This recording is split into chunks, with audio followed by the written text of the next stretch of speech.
थी, आप है मेरे साथ में एक ऐसे सेशन पर चर्चा करने के लिए जो कि कुछ हद तक आपको चौंकाने वाला लग सकता है कि यार ट्विटर छोड़ देंगे क्या यार, ये है ना, मतलब कि अभी तो खरीदा था अब क्या हुआ, या फिर अपना पद छोड़ देंगे, कहीं ऐसा हो किसी और व्यक्ति को बिठा दें, है ना, जैसे पराग अग्रवाल को बिठा रखा था, ऐसा हो सकता है कोई और व्यक्ति ले आए जिसको अपनी जगह पर बिठा दें कि यार तुम ही जिम्मेदारी निभाओ, हमसे ना हो पाएगा।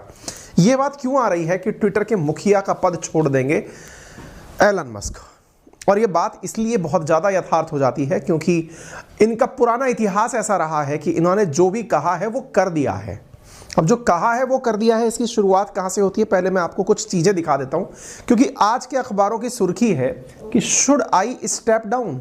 इन्होंने लोगों से पूछा कि क्या मुझे पद छोड़ देना चाहिए, एक पोल कंडक्ट करवाया, उस पोल के अंदर क्या निकल कर आया वो हम आज आपके साथ साझा कर रहे हैं।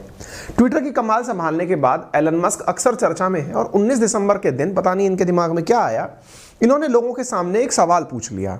आप पूछेंगे अरे ऐसी फिरकी ले रहा होगा, हो सकता है अपना एप्लीकेशन टेस्ट कर रहा हो, ट्राई कर रहा हो। नहीं जी, ये अपने आप को कहते हैं कि मैं डेमोक्रेटिक हूं। देखिए आज बहुत से मसलों पर चर्चा होगी, ये अपने सोशल मीडिया के माध्यम से डेमोक्रेटिक होने का दिखावा करते हैं या सच्चाई करते हैं ये तो ये जाने, लेकिन आप जज करके अंत में अपना कमेंट लास्ट में दे दीजिएगा। फिलहाल आप सेशन को सुन लीजिए। ये अपने आप को बताते हैं कि मैं डेमोक्रेटिक तरीके से कार्य करता हूं। तरीका क्या है, लोगों से पूछता हूं मुझे क्या करना चाहिए, लोग कहते हैं कि कर दो, मैं कर देता हूं। इन्होंने पता नहीं किस भावावेश में आकर के आज ये पूछ लिया कि 10 घंटे मतलब कि भाई बताइए कि मुझे इस ट्विटर के पद से इस्तीफा दे देना चाहिए। आप देख सकते हैं 51,72,000 पोल हो चुके थे, उसके बाद भी 10 घंटे बचे थे, करोड़ों लोगों ने इनकी पोल पर पार्टिसिपेट किया। आंसर जो आया वो तो हम आपको बता ही देंगे, लेकिन ये जो फ्री स्पीच की बात करने वाले एलन मस्क हैं, जिन्होंने ट्विटर को इसलिए चुना, इसलिए खरीदा क्योंकि ये दुनिया में बातों को बहुत खुल के रखवाना चाहते थे, वो अपने इसी प्रकार के पोल के कारण पहले भी चर्चाओं में रहे हैं। पहले मैं इतिहास बता देता हूं, इस पोल का रिजल्ट क्या आया वो तो मैं आपको बता ही दूंगा क्योंकि उसी की वजह से सुर्खियां बनी हैं, लेकिन फिलहाल मैं आपको इनके पोल का इतिहास एक बार बता दूं। एक बार ऐसे ही इन्होंने 25 मार्च को पूछा था कि क्या आप लोगों को लगता है कि ट्विटर जो है मतलब फ्री स्पीच जरूरी है, लोगों से पूछा, और क्या आपको लगता है ट्विटर जो है वो इस बात के ऊपर पूरी तरह से लागू होता है। लोगों ने कहा नहीं होता है। तो किसी एक ने इनसे कहा कि आप एक काम करिए सर, आप ट्विटर को खरीद लीजिए, फिर क्या पता उसके बाद में फ्री स्पीच यहां हो जाएगी। बिल्कुल, इन्होंने उस बात को मान लिया। एलन मस्क ने अक्टूबर 22 के अंदर ट्विटर को खरीद लिया। यहीं से सारी परेशानियों की जड़ शुरू होती है। $44 बिलियन के अंदर इन्होंने ट्विटर को परचेज कर लिया। अब इस फिगर को आप कोट करके चलिएगा और मैं आपको कुछ बातें इनके बारे में ऑलरेडी बता दूं। जैसे एक बार इन्होंने पूछा कि साहब बताइए क्या आप चाहते हैं अप्रैल 5 के दिन कि क्या आप चाहते हैं कि ट्विटर की एडिट जो कमेंट्स लिखे जाते हैं उसमें एडिट का बटन हो। इन्होंने कहा, लोगों ने कहा हाँ चाहते हैं। 73% लोगों ने आंसर दिया यस हम चाहते हैं कि एडिट बटन हो। तो इन्होंने जैसे ही ट्विटर खरीदा, तुरंत इन्होंने खरीदने के तुरंत बाद, अभी मैंने आपको डेट दिखाई, कब खरीदा था, 28 अक्टूबर 2022 को इन्होंने ट्विटर को खरीदा। और आप देखिए कि इन्होंने जो पोल करवाया था कभी अप्रैल 5 में, उस पोल के अंदर जहां लोगों ने कहा था कि 73% लोगों ने कहा था कि हाँ हमें एडिट बटन लगना चाहिए, मतलब एडिट बटन होना चाहिए, हम अपने ट्वीट्स को एडिट कर पाएं। तो आप यहां पर आंसर देख सकते हैं, एलन मस्क आते ही सबसे पहले एडिट बटन को लाने का काम कर दिए कि ठीक है भाई एडिट वेडिट करने का काम दे दो, एडिट डाल देंगे। अब लोग, पहले तो क्या होता था, ट्वीट एक बार डल गया तो डल गया, ट्विटर का ट्वीट और तीर मतलब कमान से निकला हुआ तीर कभी वापस नहीं होते थे, कुछ वो हालत थी। लेकिन इसमें अब क्या ऑप्शन दिया कि करेक्ट कर सकते हो। ठीक है साहब, ये वाली बात हो गई। यानी कि ये व्यक्ति अपने आप को प्रूव कर रहा था कि देखो मैंने किस लिए खरीदा था, फ्री स्पीच के लिए, कि सब लोग अपनी बात खुल के रख सकें, नंबर 1। नंबर दूसरा, जो मैं कहता हूं पोल करा के पूछता हूं, इसलिए मैंने ये सारे काम किए। और भी उदाहरण देख लो, इन्होंने हाल ही में, और अपन ने इसके बारे में चर्चा भी की थी, प्रेसिडेंट ट्रंप के बारे में पूछा था कि क्या उनको वापस ले आऊं ट्विटर के ऊपर, क्योंकि ट्विटर ने प्रेसिडेंट ट्रंप को कैपिटल हिंसा के बाद में हटा दिया था। तो इन्होंने पूछा कि क्या मैं प्रेसिडेंट ट्रंप को ले आऊं, लोगों ने यस कहा, 51.8% लोगों ने कि हाँ सर प्रेसिडेंट ट्रंप को आप ला करके वापस बिठा दो। इन्होंने कहा ठीक है, एलन मस्क वापस। देखिए आप पोल को देखिए, यहाँ पर पोल है 18 नवंबर का, आप यहाँ पर तारीख देखिए 20 नवंबर, पोल के रिजल्ट के तुरंत बाद। यानी कि ये एक प्रकार से फ्री स्पीच और डेमोक्रेटिक होने का जो दंभ भरते हैं, वो दंभ इनके ऊपर किस तरह से हावी हुआ वो आज हम आपको बताएंगे इस सेशन में। एलन मस्क ने तुरंत डोनाल्ड ट्रंप को ले आए वापस कि देखो आपने कहा था, हम तो ले आए वापस। एक प्रकार से ट्विटर इनके हाथ में भस्मासुर की तरह आ गया है। ये हालत इनकी अब ये हो रखी है कि आज इनका यह ट्वीट इनके लिए बैकफायर कर गया है। बैकफायर क्यों कर गया बताऊं? लोगों ने कहा हाँ सर आप ट्विटर छोड़ दो। क्या क्या इन्होंने सवाल पूछा था, should I step down as a head of Twitter? पता है इस पोल का जवाब क्या आया है? मेजॉरिटी लोगों ने कहा है प्लीज़ आप ट्विटर छोड़ दो। आपको मैंने इतनी सारी न्यूज़ क्यों पढ़ाई, अभी इतनी सारी न्यूज़ क्यों दिखाई? ये स्थापित करने के लिए कि ये व्यक्ति पोल के माध्यम से निर्णय लेता है। अरे तभी तो मैंने आपसे आज की हेडिंग में ये सवाल कहा है कि क्या मुखिया का पद छोड़ देंगे ये? हमने आपसे क्या कहा है कि क्या ट्विटर के मुखिया का पद छोड़ देंगे मस्क? सवाल तो एकदम यथार्थ है ना, क्योंकि अब तक इन्होंने जो पोल से कहा वो किया है अगर, तो इसका मतलब पोल में जनता ने इनसे कह दिया कि सर प्लीज़ आप अपना पद छोड़ दीजिए।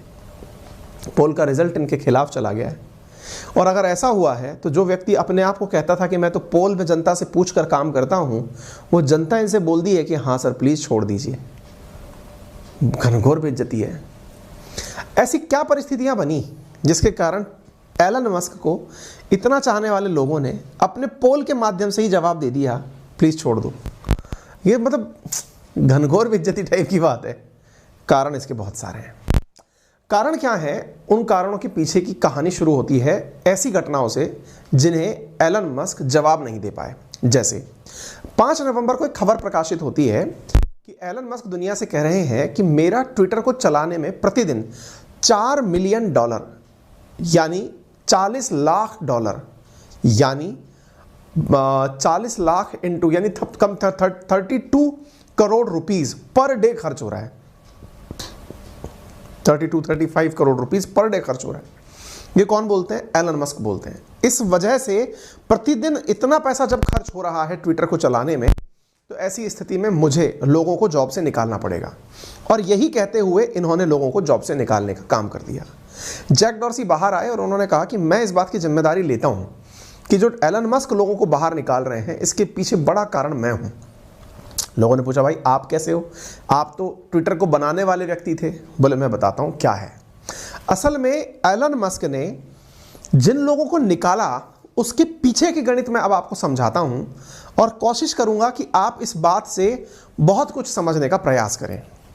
साथियों असल में होता क्या है, जितने भी स्टार्टअप्स बनते हैं, स्टार्टअप्स का मतलब एक आइडिया आया जो कि यूनिक था, वो धीरे धीरे ग्रो करने लगा, ग्रो करके एक बहुत बड़ा बिजनेस मॉडल बना लिया। जब वो स्टार्टअप बन चुका होता है तब उस स्टार्टअप के अंदर जो खर्चे हुए हैं वो खर्चे इतने नहीं होते जितने दाम पर वो बिकने की सोचता है। अर्थात सही मायने में वो स्टार्टअप उतने का होता नहीं है जितने की वो दाम की कोशिश करता है। ट्विटर के साथ भी यही हुआ। ट्विटर तो जैक डॉर्सी का आइडिया था, आइडिया से प्रोडक्ट बना, प्रोडक्ट एक बहुत बड़ा ब्रांड बन गया। क्योंकि असल में ब्रांड की वैल्यू बिकती है, बिकता सोशल मीडिया प्लेटफॉर्म नहीं है, ब्रांड वैल्यू बिकती है। हो सकता है उससे ज़्यादा टिकटॉक पर सब्सक्राइबर्स हो सकता है वीचैट पर हो, लेकिन शायद उनको कोई इतना पैसा देके ना खरीदे। ब्रांड वैल्यू ट्विटर की बहुत ज़्यादा है। ऐसी स्थिति में जब खरीदा गया 44 बिलियन डॉलर में, तो आपके दिमाग में सवाल उठना चाहिए कि जिसे अभी तक बनाया ही गया था, आज उसको इतना रकम मिल तो गया, लेकिन भाई मार्केट है, अगर किसी ने पैसे दिए हैं तो उसका यूज़ तो करेगा। यूज़ क्या है मार्केट के अंदर? जो पैसा खर्च किया है मैं उस पैसे को निकालूं तो सही। मेरा इन्वेस्टमेंट तो हो गया, लेकिन मैं इस पैसे को वसूलूंगा कैसे? वसूलने के तरीके में इन्होंने कई तरीके ईजाद किए। क्या ईजाद किए? बोले मैं यहाँ पर पेड सब्सक्रिप्शन मॉडल ले आऊँगा। ये हमने पहले भी चर्चाएं की हैं, आपने देखा होगा। ये ब्लू सब्सक्रिप्शन वगैरह जाने क्या कुछ ले आए। मैं नौकरियों में कटौती कर दूंगा, नौकरियों में से लोगों को निकाल दिया। मैं जो तरीके हैं एलन मस्क की भाषा में कि जो तरीके हैं उन्हें बदल दूंगा। एडवर्टाइजमेंट से पैसे की जगह मैं किसी और तरीके से पैसे कमाऊंगा। बोले कैसे? मैं ट्विटर को सुपर ऐप बना दूंगा। एलन मस्क की भाषा में सुपर ऐप बना दोगे मतलब कि यहां पर जो भी होगा सब तरह का प्रोडक्ट यहीं पर मिल जाएगा आपको। आप वीडियो अपलोड करो, यानी कि एक तरह से यूट्यूब जैसा फीचर बना दूंगा।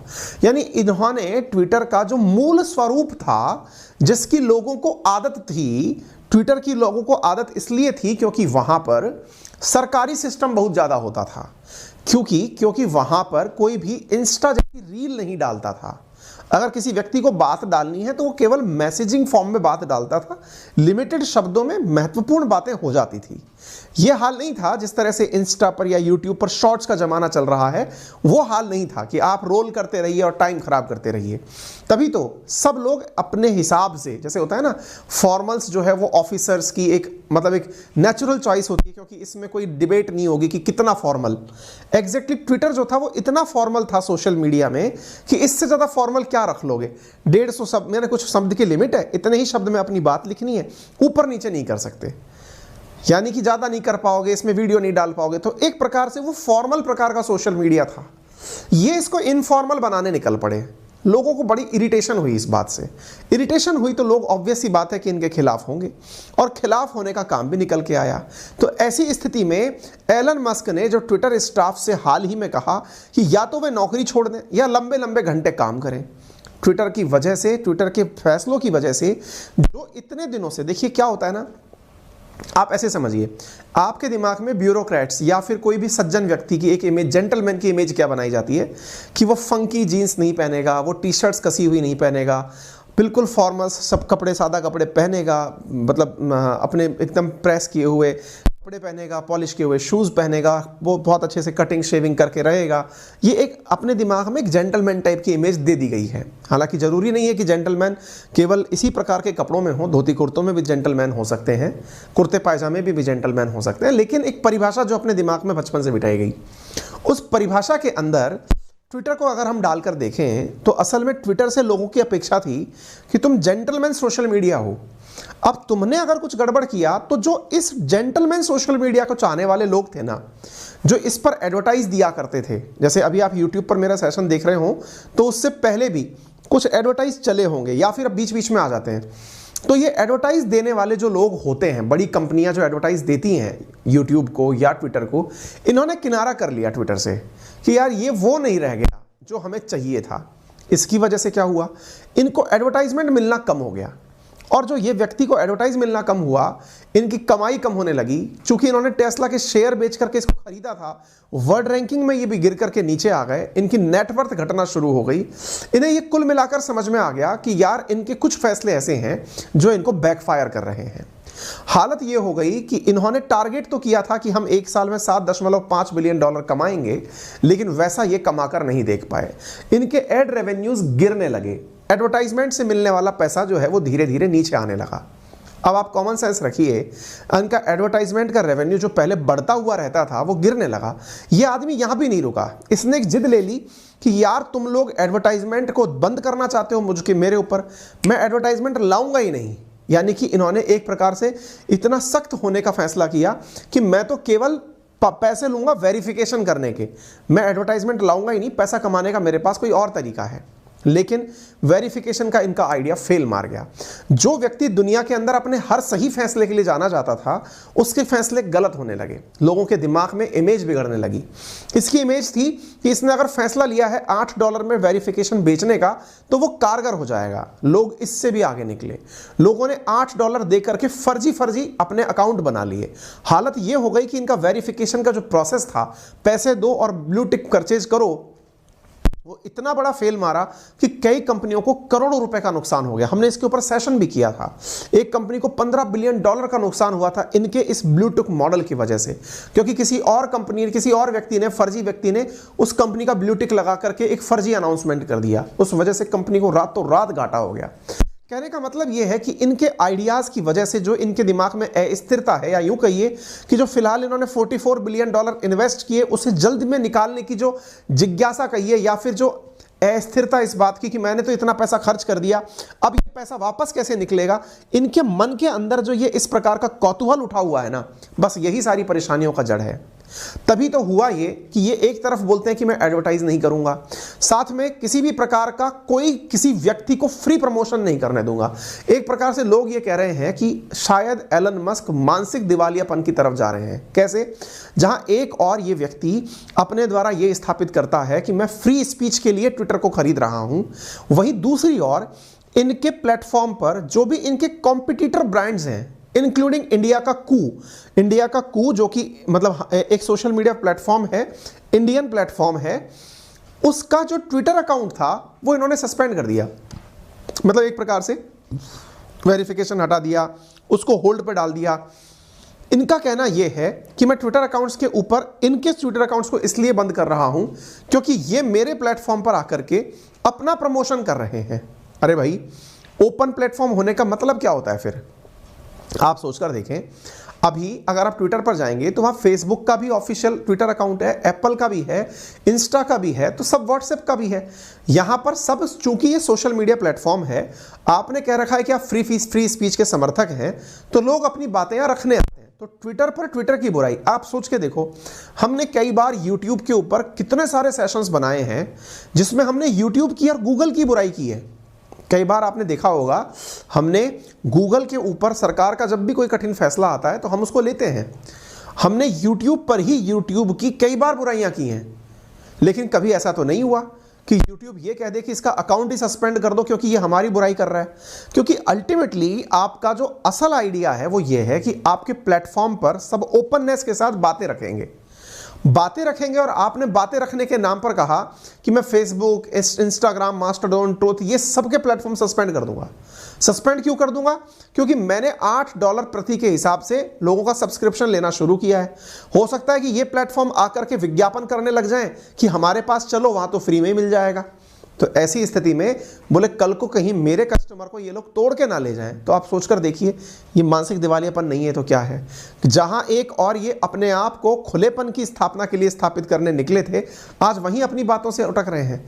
सोचकर देखिए, इनके इन प्रकार की हरकतों से हाल ही में यूनाइटेड नेशंस ने और EU ने भी इनको फटकार लगाई है कि तुम कर क्या रहे हो। तुमने हाल ही में जर्नलिस्ट्स का उठा करके अकाउंट ही सस्पेंड कर दिया, उनका वेरिफिकेशन हटा दिया। इनने कहा वो जर्नलिस्ट जो है ना, वो मेरे घर का रियल लोकेशन लोगों को बता रहा था। अरे भाई, वो अपना काम कर रहा है। यानी कि तुम तो अब और बड़ी सुपर सरकार बन गए, सरकार से भी ऊपर वाली सरकार बन गए। यानी कि तुम्हारी नज़र में किसी व्यक्ति ने तुम्हारी तस्वीर खींच के डाल दी तो तुमने उसको पनिशमेंट के नाम पर पत्रकार को ही उठा के सस्पेंड कर दिया कि नहीं, मैं इसको हटाऊंगा। तो इसका मतलब ये तो ऑटोक्रेसी हो गई ना, तुम्हारी तानाशाही हो गई। फिर तुम्हारा फ्रीडम कहाँ बचा? लोग इनकी इन बातों से इतने तंग आ गए कि इन्होंने अपने द्वारा जब ये पोल करा के पूछा कि मुझे क्या अपने पद से रिजाइन दे देना चाहिए, आप जानकर आश्चर्य करेंगे साथियों, 57% लोगों ने इनसे कहा यस प्लीज आप अपने पद को छोड़ दो, क्योंकि आपके रहने से ट्विटर नहीं रह गया है, मखौल उड़ गया है। लोग मीम्स बना रहे हैं, तुम जिस जगह थे वो ज़्यादा अच्छा था, 44 बिलियन लगा दिए तुमने, अब इसकी जगह कोई और व्यक्ति लाके बिठा देना ताकि वो उसको ढंग से चला पाए। अब देखना होगा, जो व्यक्ति दुनिया से पोल करा के हर फैसले लेता था, क्या वाकई में इस बार जनता के पोल में आए हुए फैसले, और वो थोड़े बहुत नहीं आए हैं, 1,75,00,000 लोगों ने वोट दिया है। 1,75,00,000 का मतलब है 7 बार मतलब 6 बार कम से कम, हाँ 6 बार कतर जैसा देश बस जाए। इतने लोगों ने तो भाई साहब पोल में पार्टिसिपेट करके कहा है प्लीज आप इसे छोड़ दें। हैं, इनमें से 1 करोड़ के लगभग लोगों ने इनसे कहा है कि हम चाहते हैं कि आप छोड़ दें। बहुत बड़ा नंबर है। क्या पता एलन मस्क, जो आज तक पोल्स के आधार पर बातें मानते आए, कल को ये ना कह दें कि अम्मा मियाँ आई एम जस्ट जोकिंग। अब वो जोकिंग वाली बात तो हो जाए तो बात अलग है। सच्चाई फिलहाल तो ये है कि इन्होंने या तो आत्मघाती गोल किया है या भस्मासुर ने अपने ही सिर पर हाथ रख दिया है। जनता जो कि मोहिनी अवतार में थी, वो जनता इनके सिर पर हाथ रखवा दी है कि भैया चल दो आप।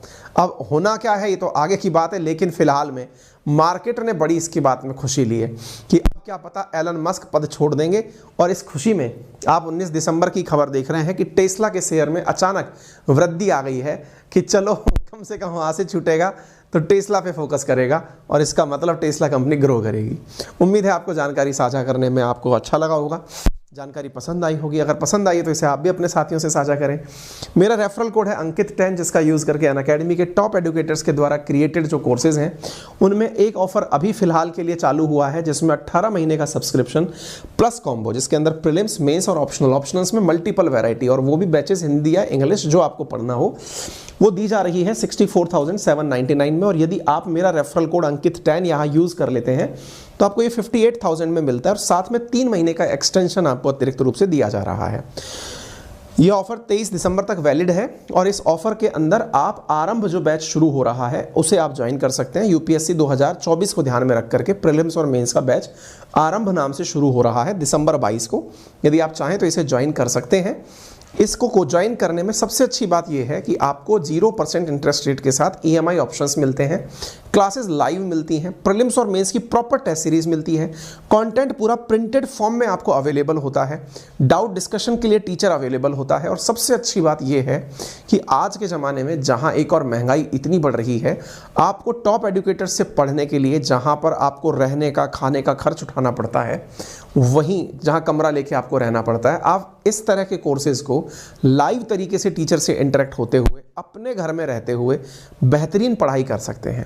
प्रिंटेड मटेरियल घर तक पहुंचता है, लाइव डाउट डिस्कशन होता है, प्रॉपर मेंटरिंग होती है और अगर आपको मतलब और अच्छा काम करना है ना तो इसमें मेंटरशिप वाला जो ऑप्शन है जिसमें कि आइकॉनिक कॉम्बो दिया जाता है आपको 75,000 में प्रॉपर 2 साल की प्रिपरेशन का, आप उसे चूज़ कर सकते हैं इजी EMI ऑप्शंस के साथ, यानी मतलब किस्तों के साथ में आपको कोर्स मिल जाता है। तो अगर तैयारी के लिए वाकई सिंसियर हैं तो this is good for you. फिलहाल के लिए इतना ही। Thank you so much.